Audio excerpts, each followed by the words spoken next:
antes aqui o tema principal dessa live, que é thumb, é título e é algo que é também bastante impactante, né? O Muricy Ramalho pode estar de saída do São Paulo. Ele está afastado por uma questão de saúde desde dezembro, ele teve uma questão no rim, agora no joelho também, ele ainda está de licença, mas ele conversou ali com alguns amigos próximos, com algumas pessoas, inclusive do clube, e já externou, né, que ele não tem mais vontade nenhuma de continuar.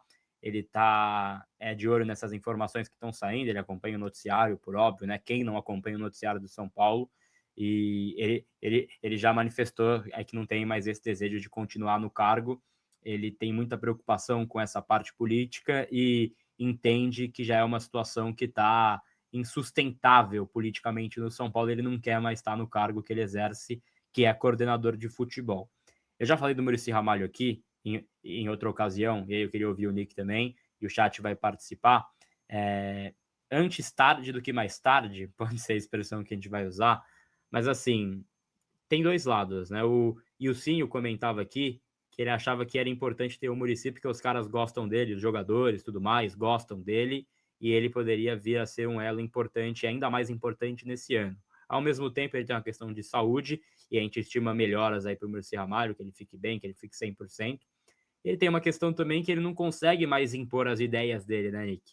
Então, eu sempre falei aqui, para mim é muito difícil falar do Muricy Ramalho, como era difícil falar do Ceni como técnico, como é difícil falar do Raí como diretor e todas essas situações. Porque esses caras, eles são ídolos muito além do cargo que eles exercem. Agora, assumir o cargo tem que estar apto para tomar porrada, né? Isso vai acontecer. E ele, o Muricy Ramalho, ele é um cara que ele criou uma imagem com a torcida de que ele é o cara mais São Paulino do mundo, que ele vai sempre defender o São Paulo, que ele não vai para a CBF porque a seleção dele é o São Paulo Futebol Clube, é o cara que recusa a seleção brasileira porque ama essa camisa, enfim, essas coisas que a gente cresce ouvindo do Muricy Ramalho, né? E essa postura dele de estar quieto nesse momento, ele tem uma questão de saúde, então a gente tem que também entender que ele estava em uma situação mais delicada, ele não estava no dia a dia lá de braço cruzado. Mas ele ficou muito tempo no dia a dia de braço cruzado. Né? Ele ficou muito tempo com esses caras e enquanto o barco começava ali a afundar, antes dos escândalos, é verdade, ele falou ali para a Rádio TMC que esses caras que estão comigo, eles trabalham pra caramba, tal. Então ele dava uma blindada nos caras que me decepcionou particularmente enquanto torcedor. Posso ter uma decepção dessa. E aí agora ele deve, então, deixar o cargo no São Paulo. Eu, na posição dele, fosse familiar, fosse alguma pessoa próxima, falaria, cara, não fica nessa posição. Porque ele é ídolo do São Paulo, isso não vai apagar, ele vai continuar o técnico tricampeão brasileiro, vai continuar o técnico para nos salvar, é uma figura histórica do São Paulo, mas não dá também para achar normal estar associado a essa gestão a essa altura do campeonato, né, Nick? Concordo 100% com o que você falou. Realmente é muito delicado falar sobre o Muricy, porque, além de tudo, é um ídolo histórico do nosso clube.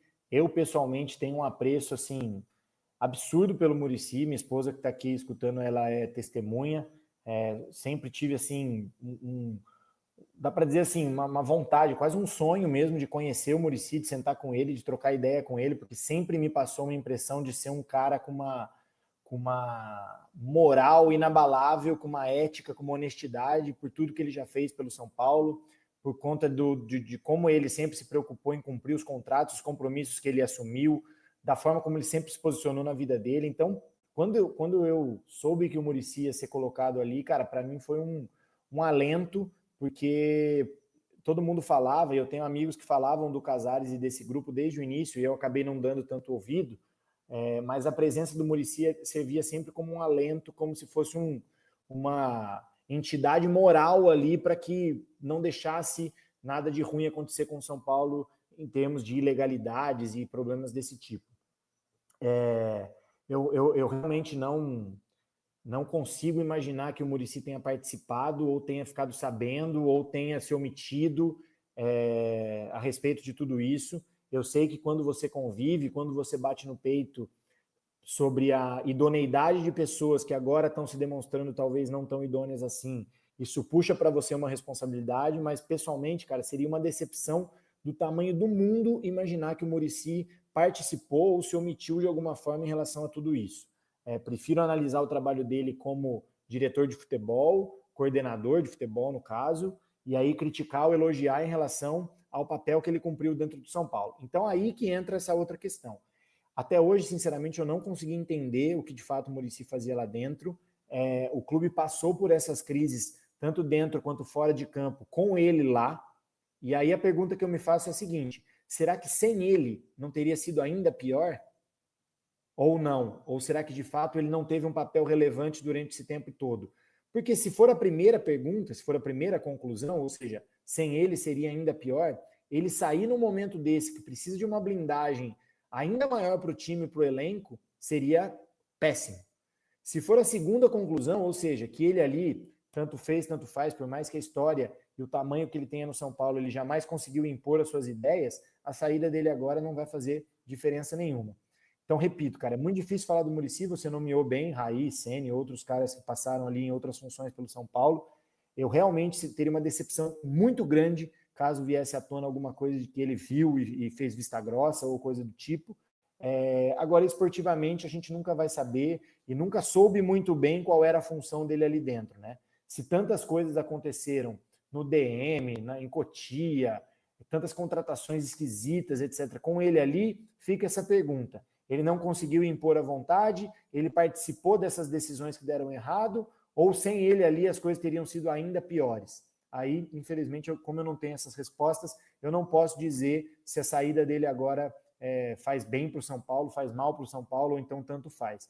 Para mim, a figura dele sempre me passou uma impressão de que ele era ali algum resto moral que tinha ali dentro para poder representar a gente ali que gosta do São Paulo. Mas se mesmo assim, mesmo com a presença dele, tudo isso aconteceu, acaba que essa conclusão não é tão lógica assim.